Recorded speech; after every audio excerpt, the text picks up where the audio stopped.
बिस्मिल्लाहिर्रहमानिर्रहीम। अस्सलाम वालेकुम मेंबर्स व्यूअर्स, होप सब खैर खैरियत से होंगे।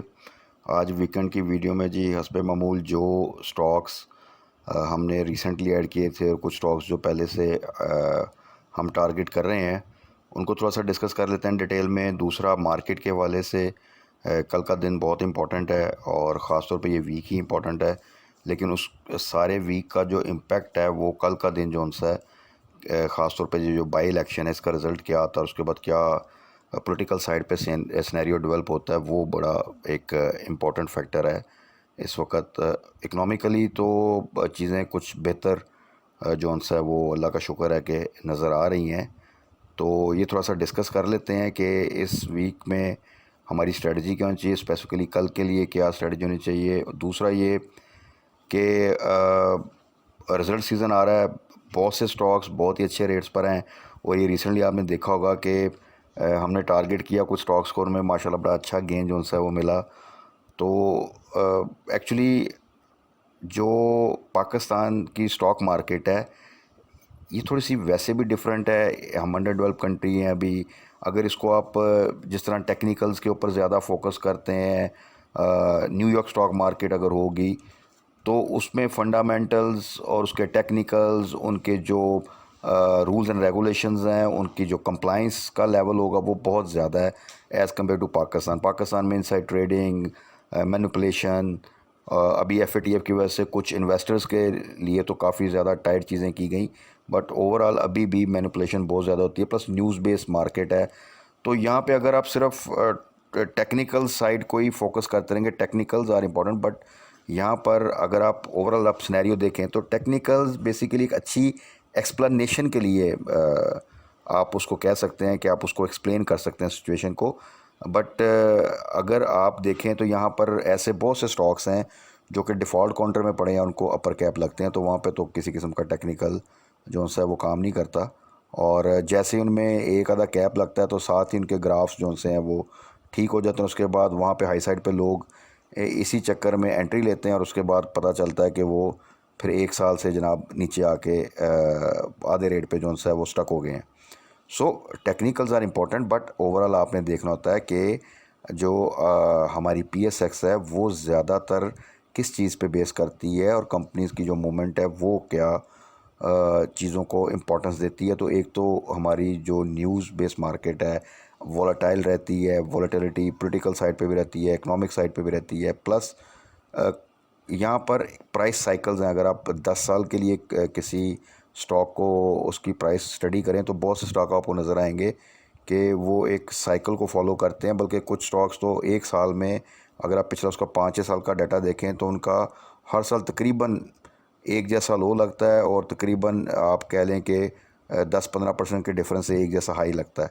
तो ऐसी सिनेरियो भी डेवलप होता है। तो यहाँ पर मैनिपुलेशन करना आसान है, इसलिए बहुत सी साइड आइटम देख लें आप, बहुत से पेनी स्टॉक्स देख लें, बहुत सी ऐसी आइटम जो कि डिफ़ॉल्ट काउंटर में है उनमें भी अच्छी खासी मूवमेंट होती है और जो इनसाइडर है वो अच्छा खासा गेन उसमें से ले जाता है।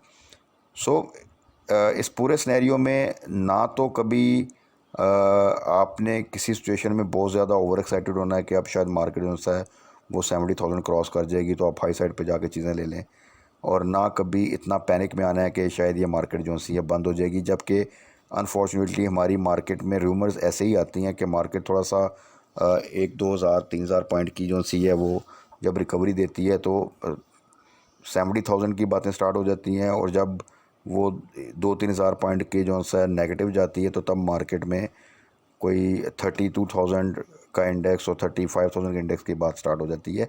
रीज़न बीइंग ये है कि यहाँ पर तो आपको किसी भी वक्त किसी न्यूज़ की वजह से मार्केट की जो डायरेक्शन है वो ऑल टुगेदर एकदम सिनेरियो चेंज हो जाता है, क्योंकि फ्रजाइल मार्केट है और इन्वेस्टर बेस बहुत कम है।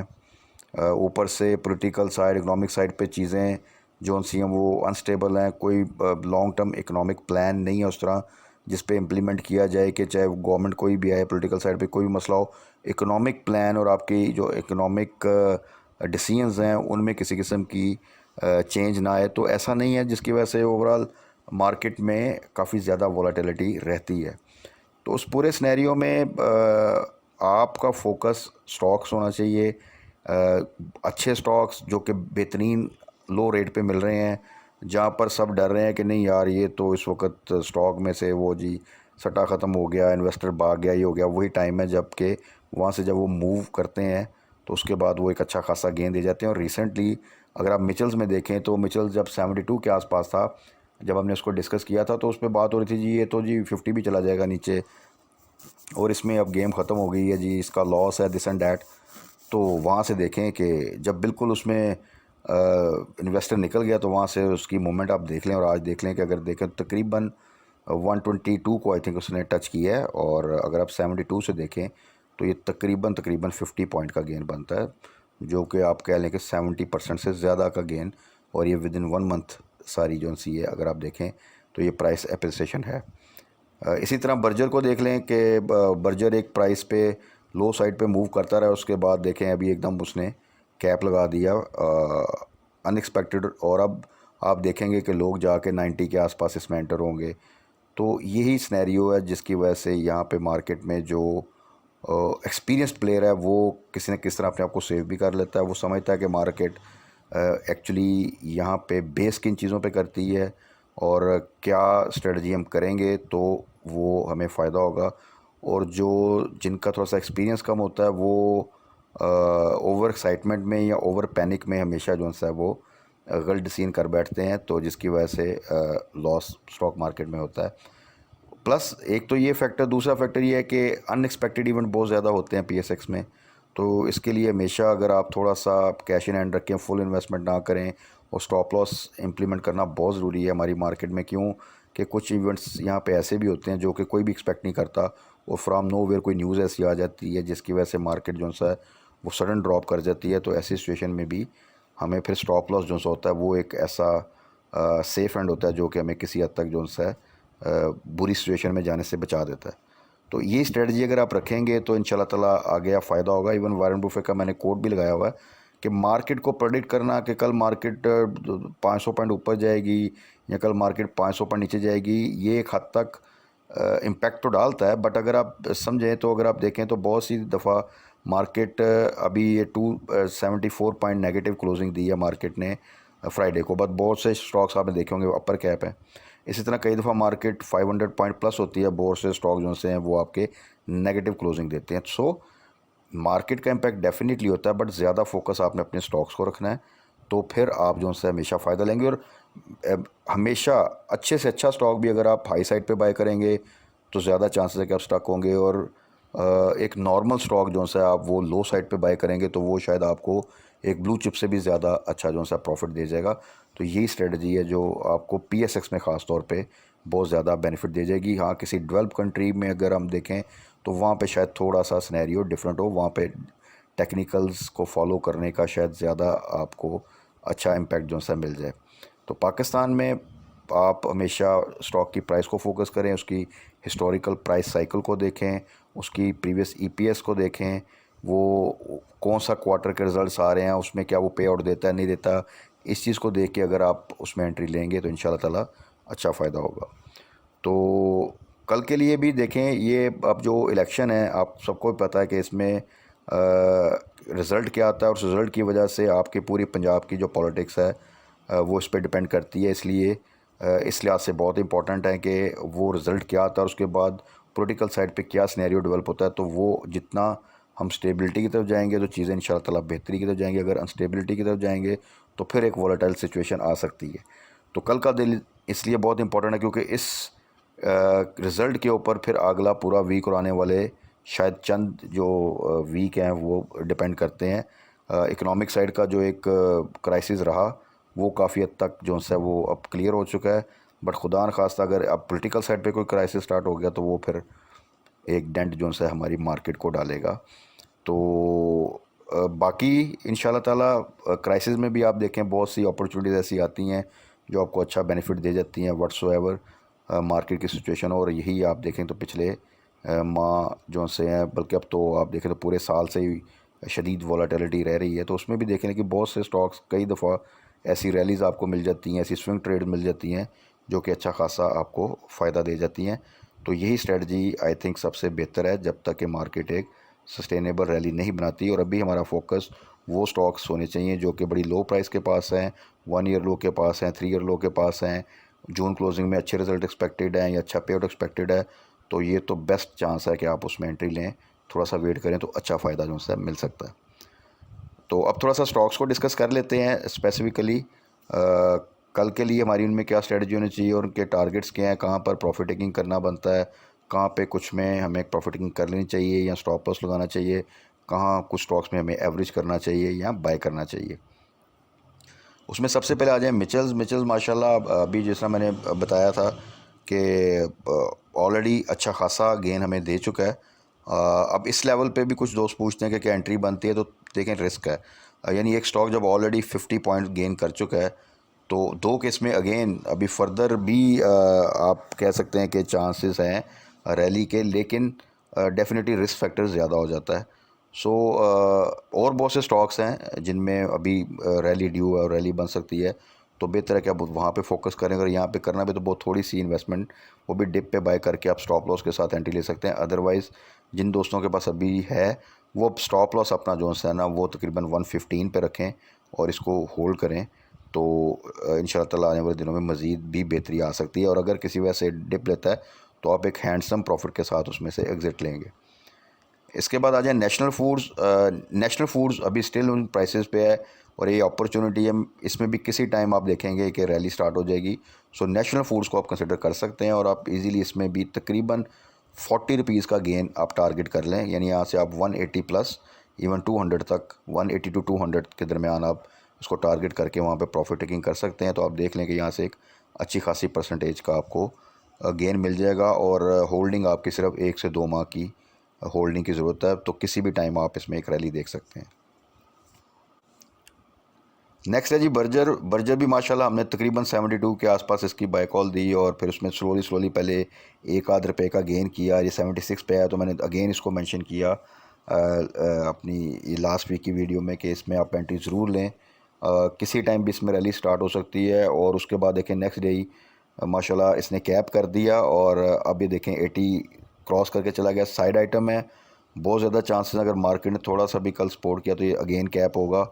और टारगेट हमारा यही था कि जब 90 से ऊपर जाए तो वहाँ पर या तो फिर आप इसका स्टॉप लॉस के साथ इसको होल्ड कर लें या बिटवीन 90 टू 100 आप प्रॉफिट टेकिंग कर सकते हैं।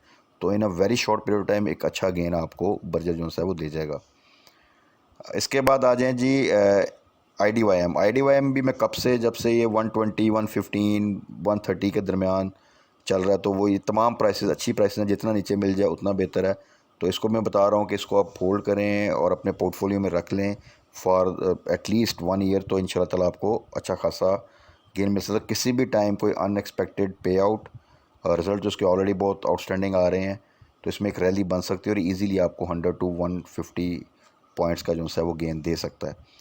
तो इसमें भी माशाल्लाह देखें कि नेगेटिव मार्केट में भी अब थोड़ा आस्ता आस्ता पॉजिटिव होके अपनी अपसाइड मूवमेंट एक बना रहा है। और जिस दिन इसने 1-2 कैप लगाए तो आप इमेजिन कर सकते हैं इस वैल्यू के स्टॉक में कि वो इजीली आपको एकदम ही जो सा अच्छी खासी एक इंक्रीज़ दे देगा वैल्यू में।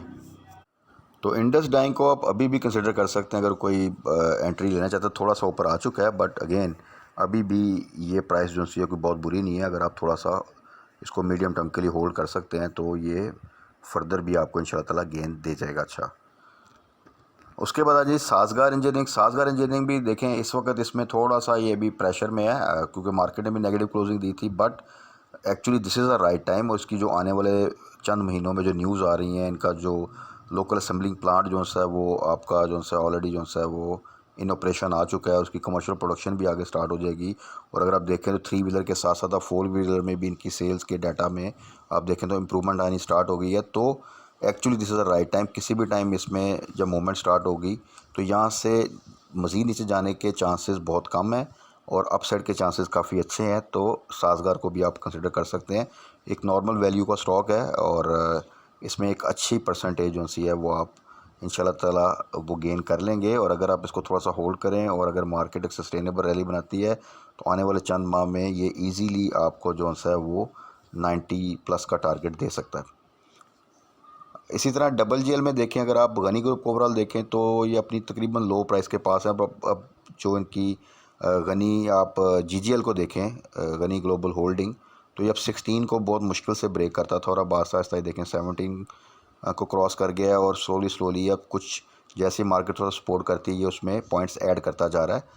तो जिन्होंने तो जब ये 15 से नीचे गया था वहाँ पे हमने एवरेज का कहा था, एवरेज किया हुआ है, उस क्वांटिटी का जो सा स्टॉप लॉस आप 16 पे रखें और जैसे ही ये 18 से ऊपर जाए तो वहाँ उस क्वांटिटी की प्रॉफिट टेकिंग कर लें अगर आप, तो ज़्यादा बेहतर है। बाकी जो से आपने अगर हाई साइड पे जो बाई किया उसको फिर ये है कि आप 20 प्लस पे जो सा हम डिस्कस कर लेंगे कि वहाँ पे हमने 20 का स्टॉप लॉस रख के इसको कहाँ तक होल्ड करना है।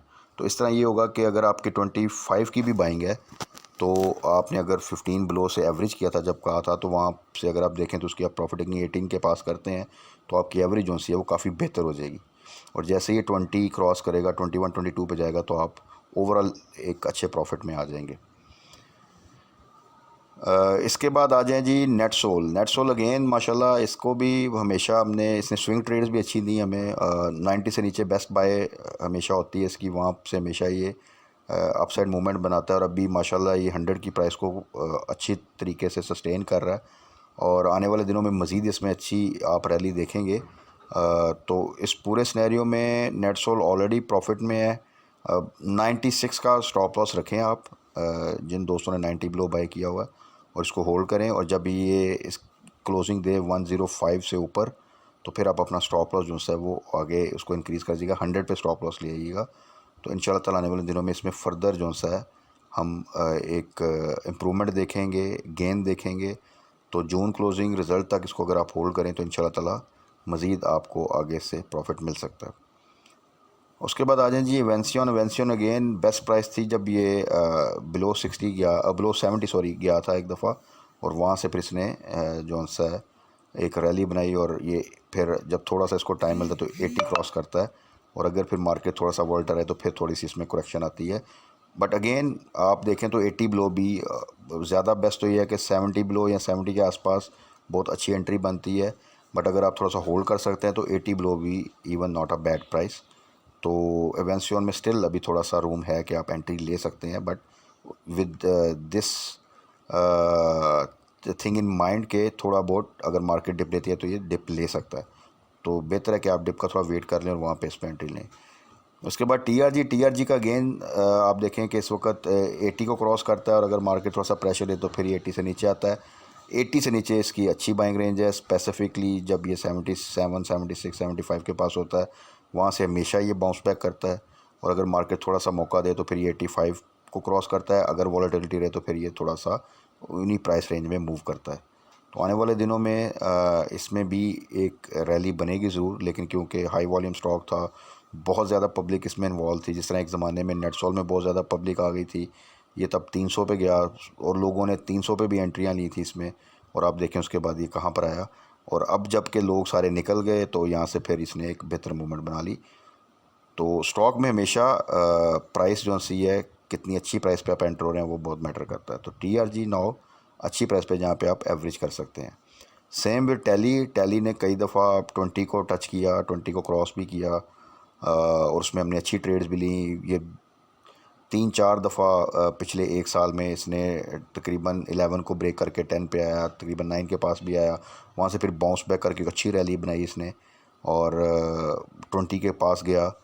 तो आप देखें कि वो तकरीबन 70% 50% 100% तक का भी इसने जो सा गेन दिया, बट उन्हीं को जिन्होंने फिर टाइम भी प्रॉफिट टेकिंग की या स्टॉप लॉस लगाया था। सो अभी अगेन 11 से नीचे जब भी आता है तो वहाँ पे बाय बनता है, क्योंकि वहाँ से हमेशा ये बाउंस बैक करता है और अगर मार्केट बेहतर हो तो फिर ये 13-14 तक जाता है, अगर वॉलेटिलिटी रहे तो फिर उसी प्राइस रेंज में मूव करता है। सो छोटे स्टॉक्स में टैली हमेशा 11 बिलो 10 के आसपास बड़ी अच्छी बाइंग है और फिर जैसे ये 2-3 रुपये का गेन मिले वहाँ पे आप प्रॉफिट टेकिंग कर लें तो बेहतर डिप पे दोबारा बाय बैक करें, और अगर मार्केट थोड़ा सा सस्टेनेबल रैली बनाएगी तो फिर इंशाल्लाह ताला ये दोबारा आप देखेंगे कि 15 16 17 की तरफ जाएगा। उसके बाद आ जाए जी फाइनल वन जो सा है वो है systems. Again a very good stock, ये भी आपके पोर्टफोलियो में लॉन्ग टर्म रखने के लिए है और एक टाइम आया था इसने जब 300 ब्रेक किया था, आई थिंक 280 समथिंग के पास आया था, बेस्ट टाइम था वहाँ पे जिसने बाय किया। आप देखें उसके बाद से आज तक इसने 300 ब्रेक नहीं किया और अब बल्कि ये 350 के पास आ चुका है स्लोली, और जिस दिन इसने एक आधा कैप लगाया तो आपको पता है जो इसकी वैल्यू बनती है, तो ये बड़ी इमीडिएटली आपको देखेंगे कि ये तकरीबन 400 के पास चला जाएगा। सो ऐसे स्टॉक्स जिसमें IDYM है, जिसमें सिस्टम है, जो अच्छी वैल्यू के, थोड़े से बड़ी वैल्यू के स्टॉक्स हैं और स्ट्रॉन्ग हैं और उस वक्त बड़ी अपने आप कह लें कि लो प्राइस के पास हैं, ये अपॉर्चुनिटी है क्योंकि अभी ये स्लो एंड स्टेडीली जो है अपनी प्राइस को इम्प्रूव कर रहे हैं। बट जिस दिन में एक अच्छी जो सी मूवमेंट बनी या कैप की तरफ गए तो फिर इमीडिएटली बड़ा अच्छा आपको गेन दे जाएंगे और वही टाइम होगा जहाँ पे आप फिर या तो स्टॉप लॉस लगा के रखें और या फिर आप प्रॉफिट टेकिंग करें तो एक अच्छा गेन जो है आपको मिल जाएगा इंशाल्लाह ताला। और आगे फर्दर जो से इनके रिज़ल्ट्स हैं वो भी अच्छे एक्सपेक्टेड हैं, तो फ्यूचर इज़ आल्सो गुड और प्रीवियस हिस्टोरिकली भी काफ़ी स्ट्रॉन्ग मूवमेंट रहती है इनमें, तो इन स्टॉक्स को ज़रूर कंसिडर किया जाए। तो ये तो था जी आज का कुछ स्टॉक्स जिनको हमने डिस्कस किया। बाकी जो कुछ स्टॉक्स हैं ऑयल सेक्टर के उनको कल की वीडियो में डिस्कस कर लेंगे और जो आज रह गए हैं उनको कल डिस्कस कर लेंगे। प्लस कल मार्केट क्लोजिंग के बाद किस तरह क्लोजिंग आती है, क्या न्यूज़ आती हैं, उनका क्या इम्पैक्ट आता है, ये कल का दिन इंशाल्लाह ताला उसके बाद हम फर्दर डिस्कस कर लेंगे कि कौन सी स्ट्रेटजी जो सी है वो हमारे लिए बेहतरीन होगी। कि कल इंशाल्लाह ताला फर्दर मार्केट क्लोजिंग के बाद डिस्कस कर लेंगे कि क्या बेस्ट स्ट्रेटजी हमारी होनी चाहिए। तब तक अपना ख्याल रखिएगा, दुआओं में याद रखिएगा। Stay blessed. अल्लाह हाफिज़।